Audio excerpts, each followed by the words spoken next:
Oke, mohon. Assalamualaikum warahmatullahi wabarakatuh. Tadi sudah 2 kali live tapi ternyata nggak kesimpan. Akhirnya saya bikin video saja. Jadi di sini saya akan menjelaskan tentang mukena terusan, kelebihan dan kekurangannya. Tapi sebelum itu saya jelaskan dulu yang mukena potongan kemarin tuh yang ada lengannya, tapi ya nggak serta merta nggak sah itu enggak. Tapi bisa sah asalkan itu bagian rambut itu tertutup ya, dan bagian lengan juga aman. Coba lihat, bagian lengan aman, nggak terlihat. Kemudian catatan lagi, bagian mukena atasan yang bawah itu dimasukkan ke dalam roknya. Nah ini nanti bisa sah sesuai madhab Syafi'iyah. Tapi kalau masih nggak dimasukkan seperti ini, potensi nggak sah. Seperti yang saya jelaskan kemarin. Kemudian saya akan menjelaskan tentang mukena terusan berdua. Jadi kenapa kok mukena terusan ini juga punya potensi tidak sah? Itu karena yang pertama, bagian dagu ini biasanya nggak dimajukan. Jadi terlihat orang-orang itu seringnya karena mungkin nggak nyaman, nggak terbiasa, dagunya ini mundur gini. Nah, ini tidak sah karena dagu termasuk aurat. Jadi harus ditutup, Mbak. Nah sudah, setelah itu bagian lengan itu harus tertutup, seret. Nah bisa pakai itu, kok terlihat ya lengannya ya. Nah itu lengannya harus tertutup seperti ini. Kalau misal lengan terlihat, coba dilorotkan, maka ini hukumnya nggak sah karena lengan termasuk aurat. Kemudian ada yang bertanya, lu nih mukena seperti ini kan sebagian telapak tangan tertutup, apa enggak apa-apa? Ya enggak apa-apa, sah-sah saja. Atau coba dibalik, bagian luarnya itu kok jari-jarinya kelihatan, enggak apa-apa toh? Ya enggak apa-apa, karena emang aurat perempuan ketika sholat adalah seluruh tubuh kecuali wajah dan kedua telapak tangan, luar maupun dalam. Jadi kalau luar terlihat seperti ini hukumnya tetap sah. Cuma masyarakat Indonesia itu karena sering menggunakan yang seperti ini, nah jadi luarnya itu tertutup, akhirnya pemakaian seperti ini dianggap nggak sah, padahal aslinya tetap sah. Kemudian yang ketiga yang sering jadi kesalahan adalah nggak pakai daleman kerudung, buat yang bagian atas itu rambut, sehingga rambutnya terlihat nyerongot. Balik, Mbak. Nah itu gak terlihat kan ya rambutnya. Nah kalau terlihat maka sholatnya batal karena aurat tidak tertutup dengan sempurna. Kemudian setelah itu yang perlu diperhatikan lagi adalah bagian kaki.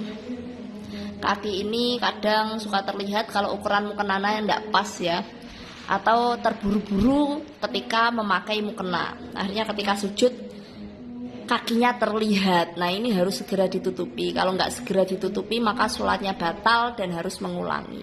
Kemudian saya jelaskan anggota sujud. Anggota sujud ini ketika sujud yang wajib ditempelkan pada lantai atau tempat sujud itu adalah jidat atau dahi, kemudian kedua telapak tangan, kemudian kaki, kemudian lutut, kedua lutut. Nah yang wajib nempel langsung itu adalah dahi saja. Tapi untuk telapak tangan dan telapak kaki ini sunahnya terbuka.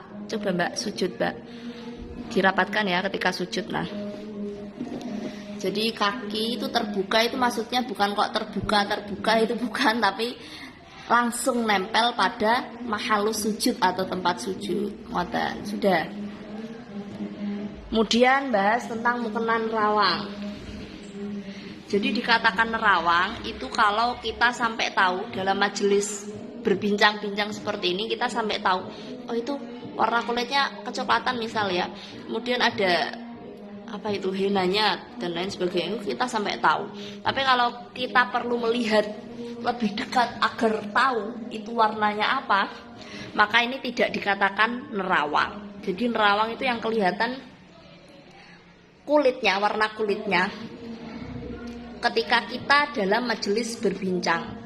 Ngeten iki. Kemudian kalau misal nerawangnya ini karena ada sinar matahari atau disenteri, maka ini juga tidak dikatakan nerawang ya. Jadi sholat dengan memakai mukena yang seperti itu tetap sah. Jadi yang dikatakan nerawang itu ya yang seperti ini.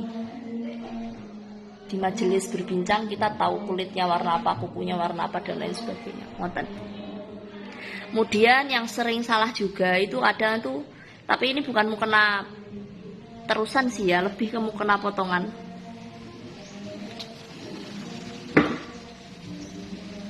Nah,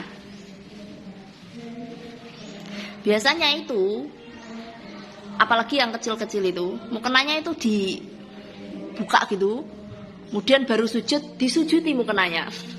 Nah, ini juga nggak sah ya. Alasannya karena perkara yang kita bawa ini menghalangi tempat sujud. Jadi perkara yang bergerak, ketika kita bergerak kok disujudi, ini berarti nggak sah ya, buat sholat nggak sah. Tapi kalau sajadah nggak apa-apa, karena sajadah itu kan emang nempel di lantai dan tidak bergerak ketika kita bergerak. Ngoten. Jadi mungkin cukup sekian. Itu yang perlu diperhatikan ya. Terus apa lagi? Ada lagi enggak? Sampun nggih. Dan kira-kira itu tentang mukena terusan. Jadi sebisa mungkin buat yang belum tahu dulu ya, insya Allah sholatnya tetap sah.